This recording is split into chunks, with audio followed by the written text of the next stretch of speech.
வெற்றி பெற்று ஒன்றும் பிரயோஜனம் கிடையாது, அதனால நான் நிக்க மாட்டேன்னு சொன்னாரு. இந்த தடவை நீங்க நின்றுங்க, உங்களை நாங்க சேரம் வாங்கிக்கிறோம். பண்ண மாட்டாருங்க, நீங்க நம்பாதியா அப்படின்னாரு. நான் உடனே அமைச்சரை என் நம்பாதியார் கேட்டேன், அவசிய பாண்டியன் தான் சேர்மன்னாரு. அவர் தான் இந்த பக்கம் போய் பாச்சையை கட்டிட்டு இந்த பக்கம் கட்டிட்டு வந்து தெரியுமே நமக்கு. அதுக்கப்புறம் கார்த்திகை சேர்மனாக்குனாரு. இது ஏன் சொல்றேன்னா, கார்த்திகை அவரோட இருக்கணும், பாண்டியன் நம்மளோட இருக்கணும். நம்ம தான் அவருக்கு சலுகைகள் பண்ணணும். அவர் அங்கே இருந்துக்கிட்டு அவரோட மாட்டேன்னு சொன்னவர் கடைசியா போட்டார். இதுதான் கந்தர்வோட அரசியல் வரலாறு. அண்ணன் மலவராயர் அவர்கள் எங்களுடைய குரூப் ஆர்மி குரூப்ல இருக்கும் பொழுது எங்களுக்கு ஒரு சீனியர் மேன், அவர் இடைத்தேர்தலில் ஆர்மி நிற்கும் பொழுது அண்ணன் தான் கந்தர்வோட்ட பகுதி இன்சார்ஜ் பொறுப்பாளர்களை போட்டு செயல்பட்டோம். ரொம்ப நேர்மையானவர். அவருடைய பையன் தான் இன்னைக்கு வந்து கார்த்திகை வந்து இன்னைக்கு உடைச்சாராக்குறது. அரசியல்ல விஜயபாஸ்கர் துரோகி ஏமாத்திட்டாரு சொல்றீங்களே, நம்ம கட்சியில என்னென்ன வரலாறு நடந்தது தெரியுமா?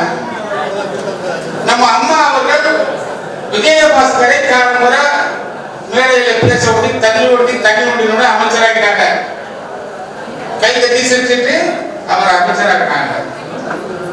2016 ஒரே ஆள் தான், அவர் மட்டும் தான் ஜெயிச்சார். 2021 அவர் மட்டும் தான் ஜெயிச்சார். 2026 அவர் மட்டும் தான் ஜெயிச்சார். சரி, 3 தடவை ஒரு ஆள் தான் ஜெயிச்சிருக்காரு. 2016 அம்மா அவர்கள் ஒரு பொதுக்குழுவிலே பேசுகிறார்கள்.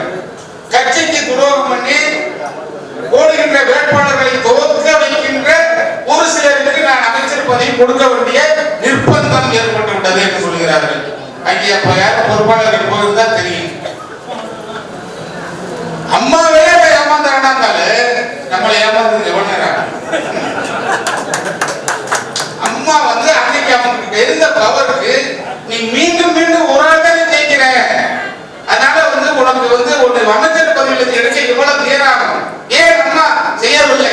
அந்த பதவி நம்ம அழிச்சிட்டு அம்மா பண்ணிட்டு போத நம்ம அழிக்கிறோம். அதே மாதிரி திமுகவுடைய வரலாறு போயிருக்கு தெரியாது. வேற அண்ணா அவர்கள் பாம்பேல ஹாஸ்பிட்டல் இருக்காரு, அமெரிக்காவுக்கு போறதுக்கு எல்லாரும் போறாங்க. கலைஞர், நாவலர், நெடுஞ்செழியன் எல்லாம் போறாங்க. அவர் வளர்த்த ஒரே ஆள் எம்ஜிஆர் தான். புரட்சி தலைவர் போறாரு, பக்கத்துல உட்கார்ந்துருக்காரு. உடல்நிலை சரியில்லை, அமெரிக்காவுக்கு பிளைட்ல போறாரு. ஒரு புக்கை எடுத்து கொடுக்கிறார் கையில. அந்த புக்ல என்ன இருக்குன்னா, ஒரு பக்கத்துல திரும்பி பார்க்கும்போது ஸ்பேனர், அதுல சிம்பிள் இருக்கு. அதுதான் நம்மளுடைய தொழிற்சங்கத்துடைய சிம்பிள். பேரறிஞர் அண்ணா காட்டிய சின்னம் தான் தொழிற்சங்கத்துடைய கொடி. அது யாருக்கு ரொம்ப பேருக்கு தெரியாது. கடைசியில ஒரு புக்ல ஒரு சீட் எழுதி வச்சிருக்காரு. என்ன சீட் எழுதி வச்சிருக்காங்க? பிவேர் ஆஃப் பிகைட், உனக்கு பின்னாலே இருக்கிறவர்கள் நீ ஜாக்கிரதையா என்று சொல்லி கலைஞரை அடையாளம் காட்டி விட்டு சென்றார்கள். அந்த புரட்சி தலைவர் அவரும் ஏமாந்து அவர் மீண்டும் முதல்வராக்கி விட்டார். அவர் தான் ஆக்கினார். இல்லைன்னா அவர் அதுல முதல்வர் இல்லை, கலைஞர் இல்லை. ஆனா அவரும் ஏமாந்துருக்காரு. நம்ம கட்சியில சரி 2 தடவை ஒவ்வொரு சீட்டு தானே ஜெயிச்சோம். 3வது தடவை இருந்தாலும் தோக்க வைக்கிறாங்க. எடப்பாடி எனக்கு தெரியும். மீண்டும் 26 அவருக்கு மட்டும் சீட்டு கொடுத்து 3 பிஜேபிக்கு கொடுத்து இந்த கட்சியை வந்து தோக்க வச்சுட்டு அவர் நமக்கு துரோகம் பண்ணாம என்ன பண்ணுவாரு? துரோகின்னு பேசினாலும் கொள்ளையடிச்சுட்டு போயிட்டு பேசினாலும் கோசுக்காரு. ஆள் வந்து திட்டுறாரு, என்னையா ஏய் பள்ளி பள்ளிவேலு உன்னை கேட்காது நெடுஞ்செல்லிங்க எங்க நம்ம பள்ளி மேல இருக்காரா? உங்களை எல்லாம் வச்சுக்கிறாங்க. எங்க வைக்க போறேன்? எங்களை போய் நீ வச்சுக்க முடியாது. ஆப்பிளே அப்படி வச்சுக்க போறேன். நான் அதுக்கெல்லாம் கவலைப்படுறேன். நம்ம உண்மையா பேசுறோம். நம்ம பேசுறதுல ஏதாவது தப்பு இருந்து நீ கொள்ளை அடிக்கல துரோகம் பண்ண சொல்லு, மேலப்பட்டு சொல்லு. இப்ப என்ன நடக்குது தெரியுமா? நான் இந்த வாட்ஸ்அப்ல பாக்கல சதீஷ் கூப்பிட்டாங்க முந்தாள். என்ன நம்மளை பத்தி அவமானமா பேசுறாங்க. பேசினா பேசிட்டு போட்டுங்க, பேசினா பேசுறது இல்லை. நம்ம அந்த மீட்டிங்ல பேசுறவங்க அதை வச்சு அவர் விஜயபாஸ்கர் ஒரு ஆளுகள் எல்லாம் விட்டு தரக்குறைவா எல்லாரும் பேசுறாங்க அப்படின்னாங்க. நம்மளும் பேச தெரியும், நம்ம பேசிதான் பழகிறவங்க. ஆனா நம்ம பேச விரும்பல. நம்ம சொல்ற கருத்துகள் சரியில்லைன்னு சொன்னா, நம்ம ஒரு மேல வைக்கிற குற்றச்சாட்டு சரியில்லைன்னு சொன்னா, நீ மேடையை போடு, கந்தர் ஓடிடுவா, நீ மேடையை போடு, கூடத்தை போட்டு, அப்போ தெரிஞ்சு வரும்ல. அதெல்லாம் பண்ணாம நம்மளை மிரட்டி பாக்குறாரு. மிரட்டெல்லாம் நம்ம மிரட்டெல்லாம் நம்மகிட்ட பழிக்காது. ஏன்னா நான் ரொம்ப அனுபவம் பெற்றவன். நாங்கள் எல்லாம் கட்சியில போராடி மாநாடு, தண்ணி கூட குடிக்க முடியாத மாநாடு போய் பொதுக்கூட்டங்கள் நடத்தி சிறைக்கு சென்ற பொழுது இவர் பிறக்கவே இல்லை.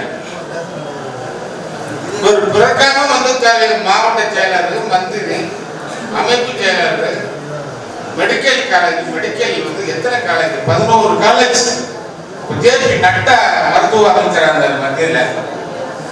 எல்லாம் காசு தானே, இங்க காசு, இங்கே காசு, இங்கே காசு. இப்ப நம்ம காசு இல்லாதெல்லாம் வசதியாக வந்துடுறாங்க.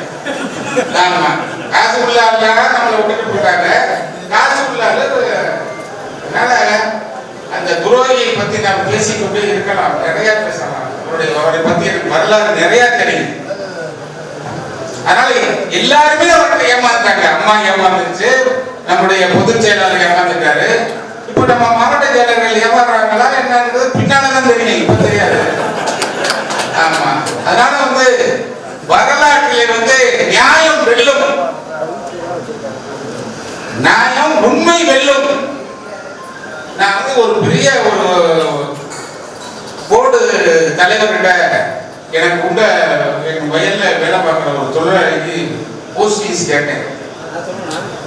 ஒரு சிவாஜ் போட்டேன், அவர் அதுக்கு பிரசன்ட். அப்ப சொன்னாரு,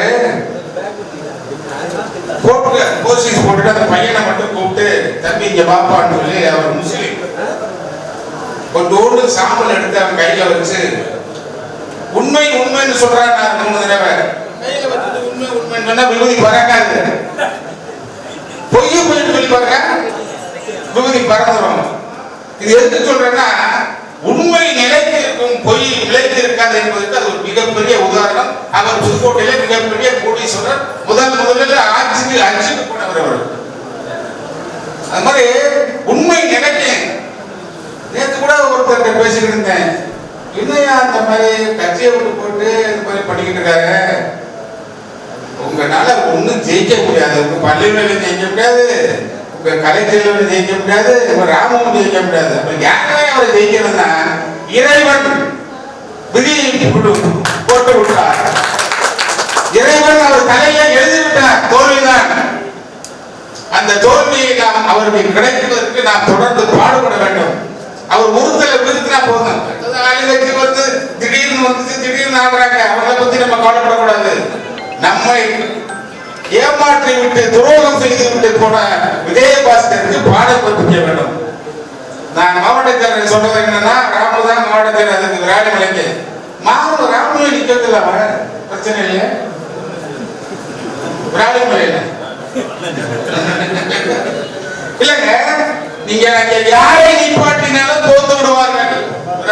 விஜயபாஸ்கரை தோற்று போகும், அது முடியும். ஏனென்று சொன்னால், அண்ணன் நல்லூர் கருப்பான் எனக்கு தெரியும் அந்த ரகசியம். உண்மையிலேங்க அவரை தோக்க வைக்கிற ஒரு பாரம்பரிய வச்சிருக்கா இல்லையா, வச்சிருக்கீங்க. அண்ணன் ஆர்கே சிவசாமி என்ன வச்சிருக்கிறாரு, நடிகர் எனக்கு தெரியாது, எனக்கு தெரியும் அந்த பார்மலா, எனக்கு தெரியும் அந்த பார்மலா. அதை இப்ப சொல்ல மாட்டேன், சொக்கண்ணை விட்டு தான் சொல்ல. சொக்கண்ணை விட்டு சொன்னா உடனடியாக அவர் அழிந்து விடுவார், தோத்து விடுவார் என்பதை சொல்லி, நம்முடைய கட்சி நிச்சயம் வெற்றி பெறும், ஆட்சி அமைக்கும், எந்த மாற்றமும் கிடையாது. ஆனால் விஜயபாஸ்கர் இனிமேல் வெற்றி என்பதை அவர் வாழ்க்கையிலே சந்திக்க கூடாது.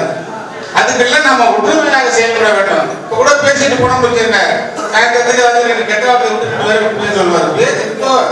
நம்ம பார்க்காத கெட்ட வார்த்தை, நம்ம பார்க்காத அசிங்கமா நீ பேசு, ஆனால் உன்னை இறைவன் அழித்து விட்டார், நீ அழிவாய் என்பதை சொல்லி, நம்மளுக்கு நல்ல கூலி உனக்கு கிடைக்கும் என்று சொல்லி, இங்கே வருகை தந்திருக்கின்ற அத்தனை பேருக்கும் நன்றியை சொல்லி விடைபெறுகிறேன். நன்றி, வணக்கம்.